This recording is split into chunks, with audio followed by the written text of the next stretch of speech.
So the Secretary General is going to read the resolutions that we have arrived at after our meeting, which I've now given him the opportunity to do. I thank you, Honorable Party Leader. So this is the statement of the Central Committee meeting of 10th January 2025. The ODM Central Committee has had its first meeting of the year this morning, chaired by His Excellency Professor Peter Anyang' Nyong'o, the acting party leader.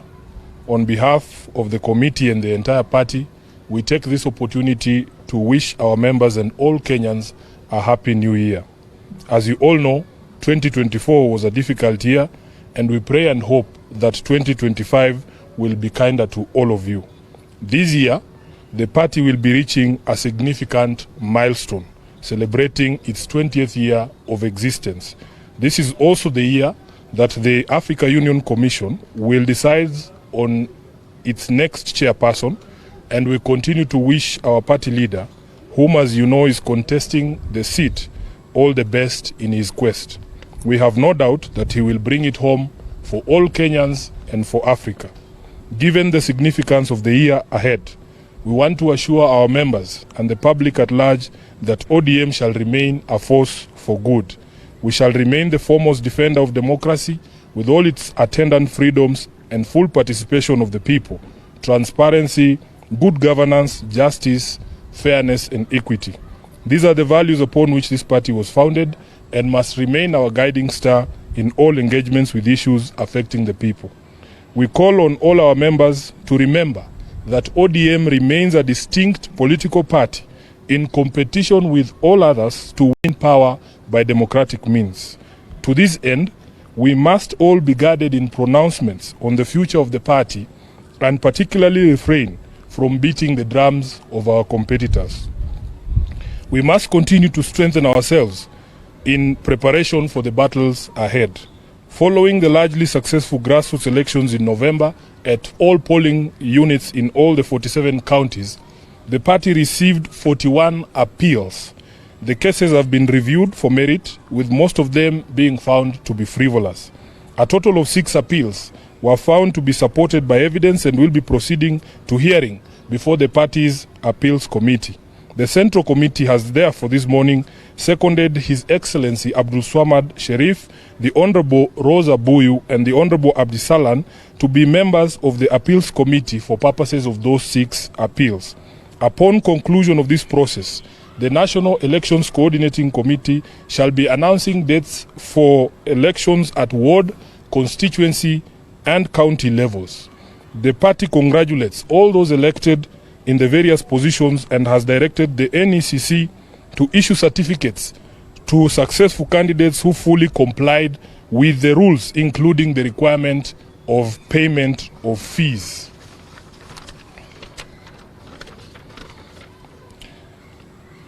This meeting further resolved to convene a meeting of the party parliamentary group prior to the resumption of regular sittings of Parliament in February to consult with our members on priority legislative business for the party. Of foremost concern to the party is the impasse on the mediation on an additional allocation to counties and the new formula on shareable revenue proposed by the CRA. We shall be imploring on our members to strongly stand up in defense of devolution and ensure that no county stands to lose in any proposed formula. The party further wishes to express concern over the delays in constitution of the IEBC selection panel that has meant denial of representation for many Kenyans in Parliament. ODM as a party is one of the most affected by this continued state of affairs. We are down 3 members in the National Assembly alone, with pending by-elections in Ugunja, Magarini and 1 nominated member, all which were held by ODM. We are aware there are court orders in place stopping the empanelment and want to urge the judiciary to expedite the resolution of these cases as a matter of national urgency. The by-elections aside, the new commissioners will require time to settle in and begin preparations for the 2027 general election. There is also the question of boundary review, and we feel as a party that we are running the risk of getting into a very serious constitutional crisis. I thank you. That is the end of the statement. Any questions? Yes, sir. Yeah, thank you so much. Just two from me. Number one is towards the secretary. You were recently quoted, making a remark in regards to a party position supporting the regime. And you were quoted that within ODM supports that.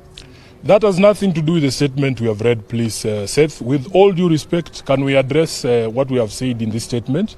We have made it clear here in the statement that all our members, the SG included, must be guided in the remarks regarding 2027, and that we exist as a political party independent and ready to battle it out for power with all the other existing political parties. I think that should be sufficient. Yes, Eric. Yes. Two?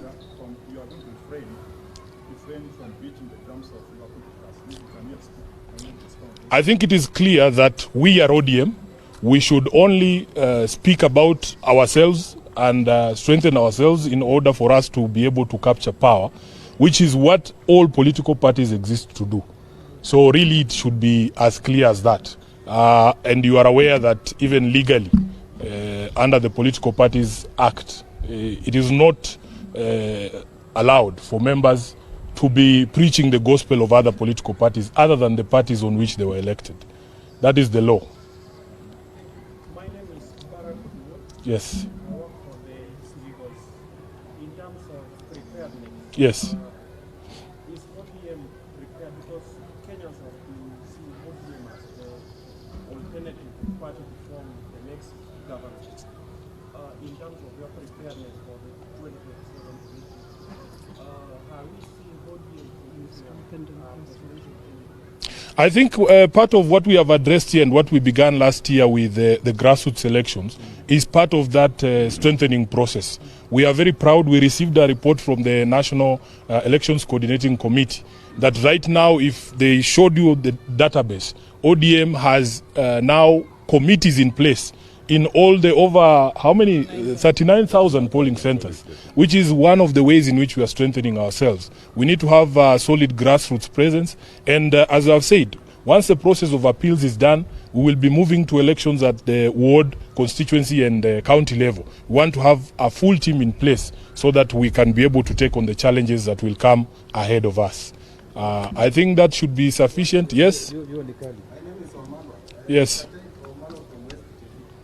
Pertaining the Constitution of IEBC. Yes. As a party, do you have a timeline within which the commission should be? It is not in our hands because, as we said, there is a court order, I think, that was secured from a court in Kiambu, stopping the empanelment of that selection panel. What we have urged in our statement is that the judiciary now needs to consider this a national emergency and make sure that they resolve those cases as quickly as possible. In fact, the Chief Justice should give priority to those cases so that we can be able to resolve all the questions and have a panel in place, as we have said, because these commissioners who will come in will require time to settle in and to acclimatize and to also get the preparations for that election of 2027 going. Thank you very Asante much. sana.